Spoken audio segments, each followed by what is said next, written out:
Alabado sea Jesucristo, con María por siempre sea alabado. Queridos hermanos, estimados amigos, una vez más Dios nos permite escuchar la palabra, meditarla y permitir que esta palabra sea transformación para nuestra vida. Y para esto es necesario que nosotros pues dispongamos nuestros corazones. Disponer nuestros corazones a su palabra significa estar dispuestos a rechazar aquello que nos quita la fuerza para buscar al Señor. Recibir la palabra de Dios es estar dispuesto a dar lo mejor de sí para hacer la voluntad de nuestro Señor. Le pedimos a la Virgen que ella nos ayude como buena madre, que interceda para que el Espíritu Santo venga a nuestras vidas, a nuestros corazones y podamos dar esa respuesta en virtud de esta palabra. Así que vamos a escuchar la palabra de Dios tomada de San Mateo capítulo 17, versículos del 22 al 27. Del 22 al 27. Dice así la palabra de Dios. Mientras estaban reunidos en Galilea, Jesús les dijo: el Hijo del Hombre va a ser entregado en manos de los hombres. Lo matarán y el tercer día resucitará.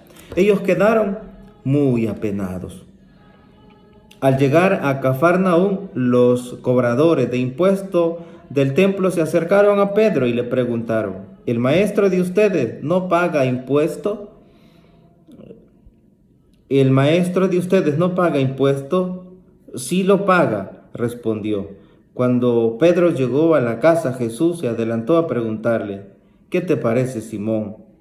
¿De quién reciben los impuestos y las tasas los reyes de la tierra? ¿De sus hijos o de los extraños?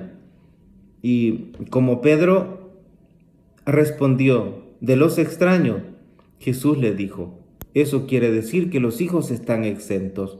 Sin embargo, para no escandalizar a la gente, a esta gente, ve al lago, echa el anzuelo, toma el primer pez que salga y abre la boca. Encontrarás en ella una moneda de plata. Tómala y paga por mí y por ti. Palabra del Señor. Gloria y honor a ti, Señor Jesús. Hemos escuchado esta palabra y en un primer momento uno dice: ¿y qué me dice esta palabra? No le entiendo. ¿Qué me pueda dar esta palabra? Pues en primer lugar, como decía San Jerónimo, no sé si sorprenderme de la presencia del Señor o de su poder, decía. La presencia significa la ciencia que Dios tenía, el conocimiento que Jesús tenía, de manera que para él todo le era conocido y él sabía de ese pez o del poder, dice, porque el poder de su palabra en ese momento pues puso la moneda en ese pez.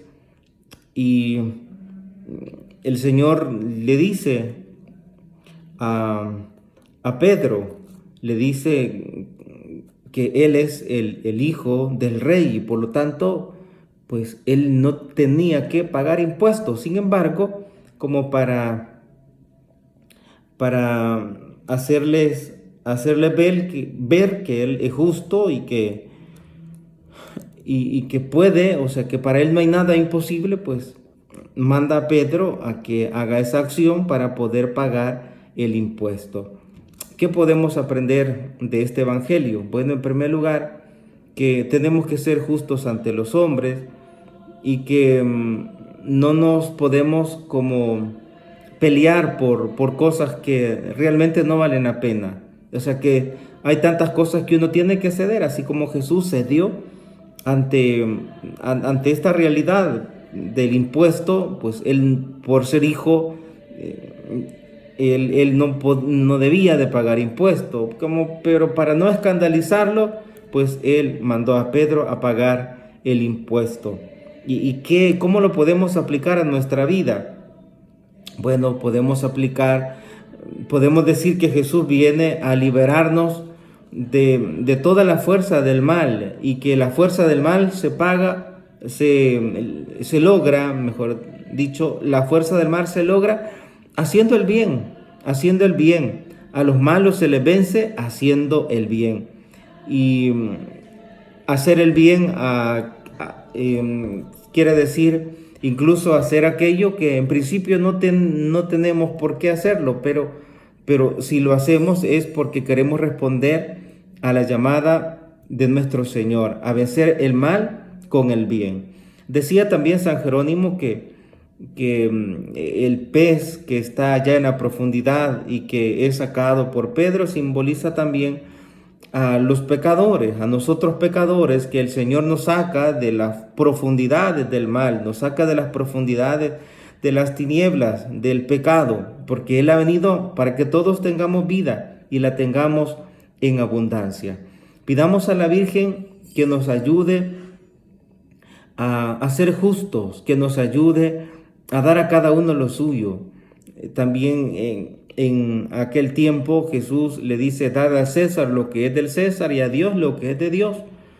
Pues que nosotros seamos capaces no solamente de dar a Dios lo que es de Dios, sino que también al César lo que es del César respecto a los impuestos, y que podamos también descubrir que Dios nos ha enseñado a dar incluso más de lo que se nos pide, es decir, no dejarnos vencer por el mal, sino más bien llevar un corazón dispuesto a hacer aquello que a Dios le agrada, porque el mal hay que responder con un bien para poder vencerlo. Y esto implica un sacrificio, y por eso el evangelista comienza a explicarnos cómo Jesús le dice: el Hijo del Hombre va a ser entregado en manos de los hombres y lo matarán, y el tercer día resucitará.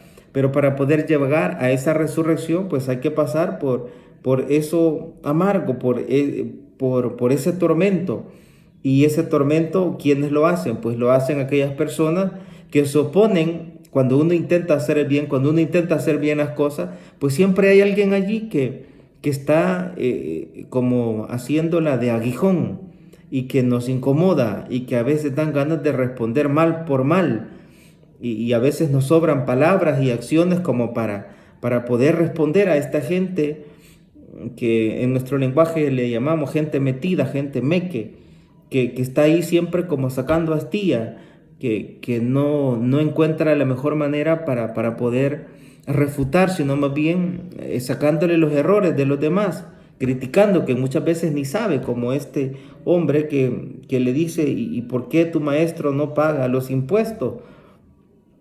Y entonces Pedro dijo: sí los paga, sí los paga. Y Jesús, como ya sabía de lo que habían hablado, porque dice el Catecismo de la Iglesia Católica que Jesús conoce los pensamientos, siempre que está referido a la salvación, Jesús los conoce, pero aquellos pensamientos que no están referidos a la salvación, Jesús no los conoce. Es decir, su naturaleza humana también tiene que ir aprendiendo, como es el caso cuando llegó y le dice cuántos pescados tienen. Él no sabía si habían pescado o no, pero en cambio esto sí era importante, y entonces esto sí ya él lo tenía, y por eso decía San Jerónimo: admiro, no sé si admirar su presciencia, es decir, que lo sabe todo, o admirar su poder. Que el poder de Dios, queridos amigos, pueda hacer fructificar en nosotros el bien, y que estemos dispuestos siempre a pagar el mal con otro bien. Aunque repito, hay tantas veces que dan ganas de responder así con la fuerza del mal, como para callarles la boca a aquellos que hablan mal de uno. Pero muchas veces Jesús nos ha enseñado mejor callar. Otras veces sí hay que hablar para poder hacer alguna aclaración, pero en la mayoría de las veces no se debe de entrar en conflicto, sino más bien ser el menor, ser el perdedor ante los ojos del mundo, pero ganar ante el Señor, porque el mal se vence con el bien. Me acuerdo en una ocasión que le tiraron un zapato a un presidente, no sé si ustedes se acuerdan, y él no se puso a pelear, porque él sabía que si se ponía a pelear se rebajaba, y que el mal no se vence así. Y nosotros tenemos que estar muy atentos para enfrentarnos a esas personas que como no pueden vencernos de otra manera, porque no se pueden poner al nivel de esos que llevan el bien como el nivel de Jesús, Entonces ellos buscaban sacarle estía, buscaban algo para condenarlo, buscaban algo para criticarlo. Pero Jesús no se los permitió. Él pagó, incluso aunque no debía de pagar, porque era el Hijo del Rey. Porque Él mismo es el Rey de Reyes y Señor de Señores. También nosotros, como buenos cristianos, tratemos de dar siempre el bien y saber que para poder dar el bien hay que estar dispuestos a sacrificarse, hay que estar dispuestos como Jesús, ser entregado en manos de los hombres, pero al tercer día resucitar. La Virgen Santísima le guarde en su corazón inmaculado.